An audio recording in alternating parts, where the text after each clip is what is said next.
skoro pola godine od kako je izašao konačno na kanalu Samsung Galaxy S26 Ultra. 214 grama je težak ovaj telefon.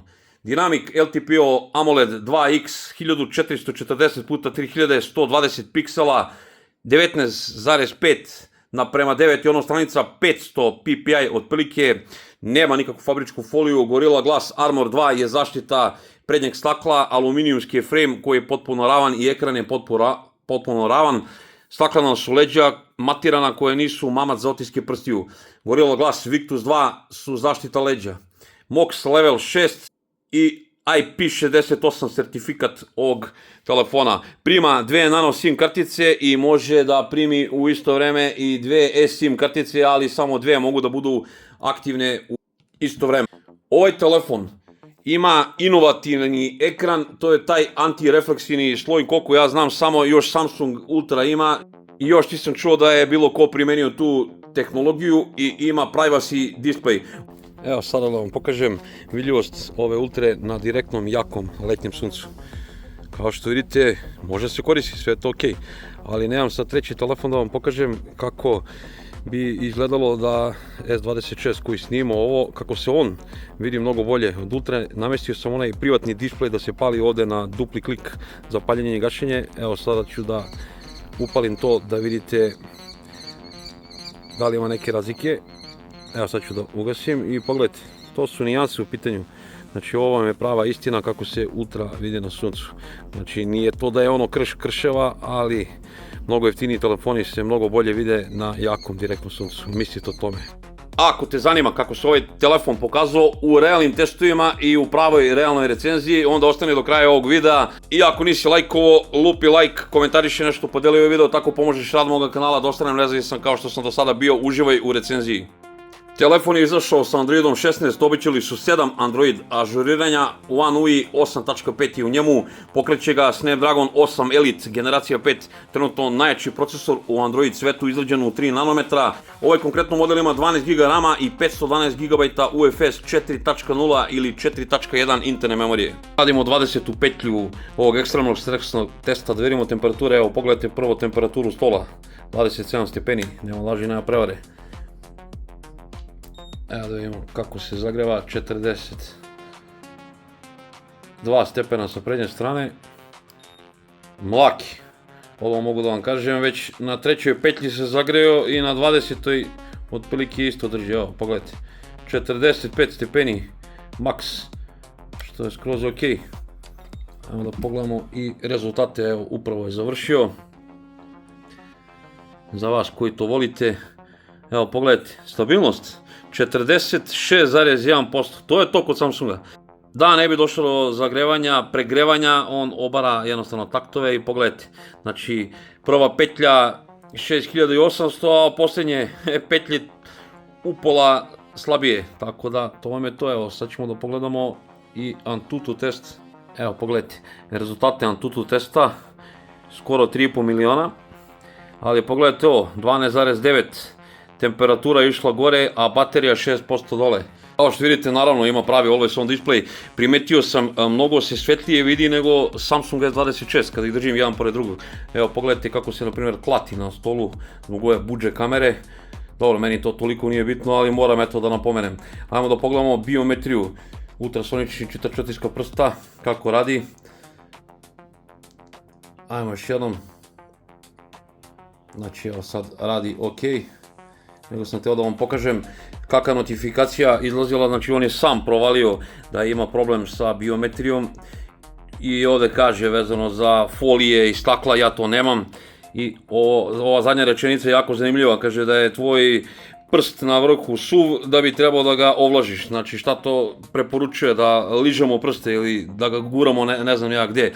Ajmo pogledamo face unlock, bum, bum. I dalje je to ispod nivoa, na primjer, magije, da se ne lažemo. Znači, sramota je biometrija na Ultri, kao da su je malo popravili, čini mi se, ali opet kažem, ovdje sam memorisao 2 prsta. Kad je jedan prst, to je katastrofa, totalno, kad ubacite više prstiju, inače kod Honora, na primjer, ne možete da ubacite više istih prstiju, znači možete da ubacite više različitih prstiju, ali kod Samsunga možete da ubacite koliko hoćete, na primjer, jednog prsta. Tako da, eto, morate da ubacite minimum 2 prsta da bi to radilo kako treba. Eto, to je to, istina o biometriji na Ultri. Samsungov Android Skin, fantastičan po meni, ima sve ono što treba da ima svaki telefon. Dupli tapovi, zapaljenje i gašenje rade, puštanje s pola ekrana, ima pametni sidebar sa strane i ne samo to. Podržava Wi-Fi 7 tehnologiju, Bluetooth 6.0, USB Type-C 3.2, podržava Samsung DeX DisplayPort 1.2, fantastičan komad tehnologije. Sve brzo i fluidno radi na ovom telefonu, ima velike i male foldere, znači bukvalno sve što vam treba na telefonu, ovaj telefon ima. U ovih par dana korišćenja nisam naišao bukvalno ni na najmanji bug na ovom telefonu. Samsung S klasa je poznata i zato što ima ovaj Samsung DeX mod gdje možete uz pomoć televizora koji je iza mene i vašeg Samsung S klase telefona da bukvalno dobijete računar. Evo, kliknemo ovu opciju Samsung DeX-a i šta se radi, samo ćemo ovako, odaberemo ovaj TV, idemo ovako Start Now i pogledajte šta se dešava. Moram samo da prihvatim na samom TV-u da se oni upare i evo pogledajte. Znači ja imam svoj Samsung telefon na mom TV-u i tu mogu da radim i mnogo ozbiljnije stvari, video montažu i tako neke stvari. Evo na Temu sam kupio jednu Bluetooth tastaturicu i miša bukvalno za nekih 10 evra. I uz pomoć Bluetootha povežem miša i tastaturu sa mojim Samsung telefonom i mogu sve da radim na televizoru kao da imam pravi desktop računar. A taj računar je upravo moj Samsung. Za sve vas koji nemate računar ili laptop, a možete da dobijete pravo desktop iskustvo, možete da koristite vaš telefon kao pravi računar. Znači ovo je povezano sad bežičnom vezom. A ja sam inače kupio i HDMI na USB Type-C ili C, tako da možemo i žičnom vezom da povežemo Samsung Ultru i TV prijemnik i da to radi još bolje. Eto, ljudi, i Ultra može i ove stvari za razliku od mnogih Kineza koji ovo ne mogu. Imamo kakav je zvuk na ovom telefonu, stereo zvuk. Evo da pojačamo odraske.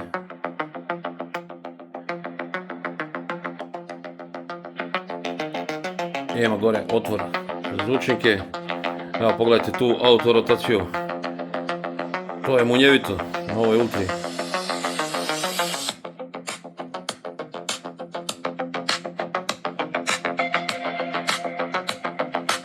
Meni je zvuk baš jasan, glasan, baš onako kako ja volim, zvuk odličan za mene. Ako se pitate kakva je baterija u realnom radu na ovom telefonu, ovaj telefon ima litijum-ionsku bateriju od 5000 mAh, što nije ništa wow kada poredimo sa nekim brojkama nekih kineskih vodećih modela i oni imaju silikon karbon baterije.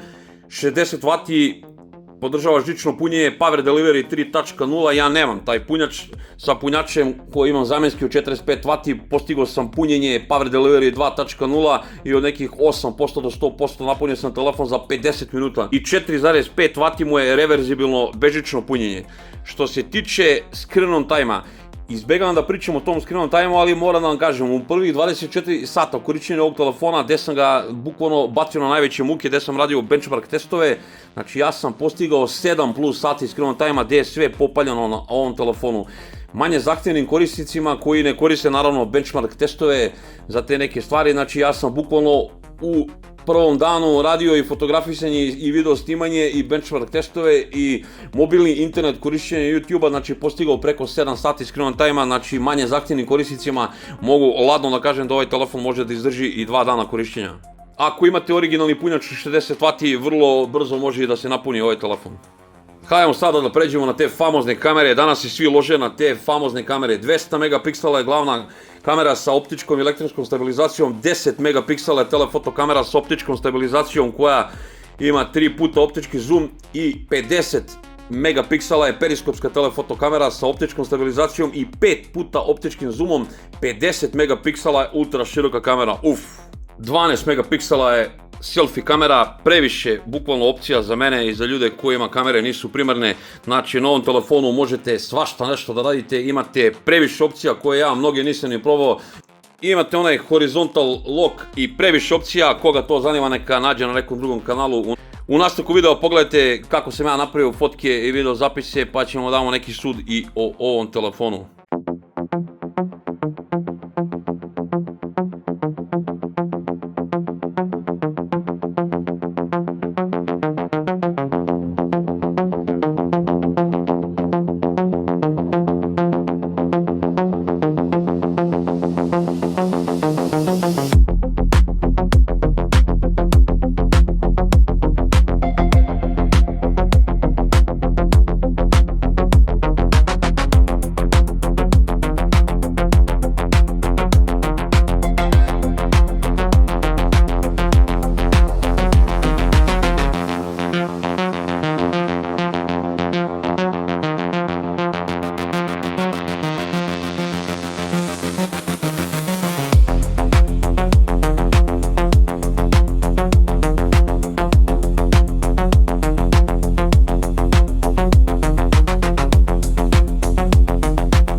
Snima S26 Ultra, kao što vidite, noći teški uslovi, 4K, 30 FPS-a. Da vidimo kako ova Ultrica to radi kod mene u teškim uslovima, kao što vidite, pravo noći.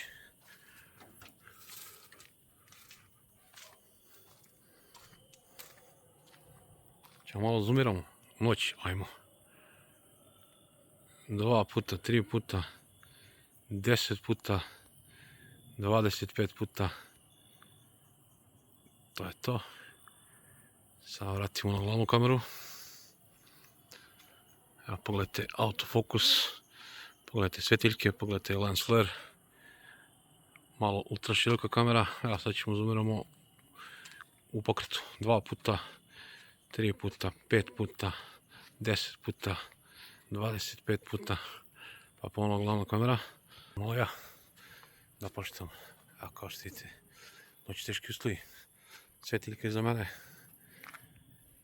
idemo malo dole. Evo snimam Samsung Ultrica 4K 30 FPS-a, pokušao sam da ultra široka kamera sad da zoomiram ovog sokola što traži ovog malog, to su mu roditelji. Ali divlje životinje, grabljivice, pa su plašljive. A on je negde odleteo sa moje terase. Tako da, ne znam gde je. Evo sam malo ja, 4K, 30 FPS-a. Kao što vidite, dan lepi uslovi. Malo šetnja. Pa ćemo malo da zoomiramo. 2 puta, 3 puta, 5 puta, sve u pokretu. 10 puta, 25 puta. To vam je to, ne može više. Evo ga. 4K 30 FPS-a, doleteo je kod komšije u dvorište, nego je suviše nisko. Mjesto da poleti na neko drvo, on je sletao tu čas posla može ga skemba neka mačka. 4K 30 FPS-a snima ultra, zoomiramo da tražimo sokola, da vidimo gde se sakrio. Možda da je tu negde. Evo ga. 25 puta zoom. 4K 30 FPS-a, kao što vidite, evo ga ovdje, živ je, čim je ovako visoko, znači je naučio da leti, to je to. Evo, ako ste vidjeli kakve su kamere na ovom telefonu, neko vični fotografisanju i video snimanju sigurno će napraviti mnogo bolje rezultate nego što sam ih napravio ja.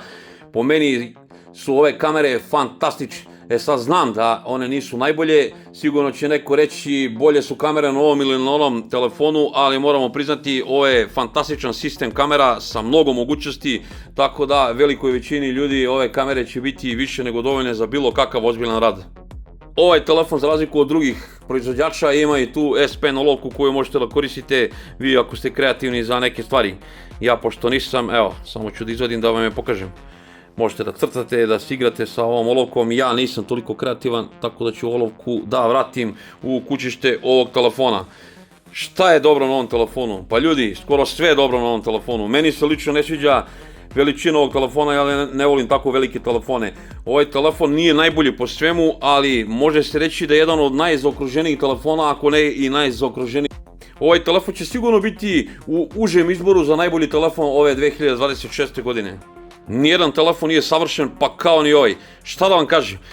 On sve to što ima, sve to što nudi, to radi solidno i radi vrlo dobro, a neke stvari su i odlične. Ja bih mu zamerio za te pare koliko košta slabiju vidljivost na suncu, ali ok, on ima taj antirefleksivni sloj koji mnogi telefoni nemaju i ima taj private display. Definitivno dobre strane ovog telefona, to je ta izrada, fantastična izrada. Ovako, pravi premium u ruci. Dizajn manje više, nekom može da se sviđa, nekom da se ne sviđa. Baterija, fantastična, baterija je odlična, pogotovo sad što su povećali brzinu punjenja, ja mislim da je ovo fantastična baterija. Po meni ne treba brže punjenje od 60 W. Ima odličan ekran, 4+, od mene da je malo svetli na suncu bio bi čista petica. Što se tiče neke podrške, to isto svaka čast, Samsung DeX, vidjeli ste, znači ovo nijedan drugi telefon nema ovo što ima Samsung. E sada, ne ispadne da samo hvalim ovaj telefon, ja moram da mu nađem neku manu. Koju manu da dam ovom telefonu? Ajde, može da bude mana, bio je mnogo skup kad se pojavio. Ovaj telefon je drastično pao na oglasima u Srbiji, možete ga naći ispod 1000 evra, tako da li vama preporučujem da kupite ovaj telefon? Pravo vam kažem, ja bi pre, ako već uzimam Samsung Ultru, kupio Samsung S25 Ultru od prošle godine, uštedao par stotina evra, mislim da je bolja kupovina, ali ako mislite da kupite sad i da ovaj telefon nosite minimum 5 godina, onda zašto da ne, kupite na oglasima ovaj telefon. Da sam ovaj telefon platio 1200-300 evra koliko je koštao kad se pojavio, možda bi mu dao bar 5 mana, ali pošto sam ja ovaj telefon, moram da vam priznam, platio 650 evra na kupujem prodajem, ja ne mogu da mu dam ni jednu manu za taj novac. Za 650 evra ja nisam mogao da upecam bolji telefon, da kupim nešto bolje na ovom svetu.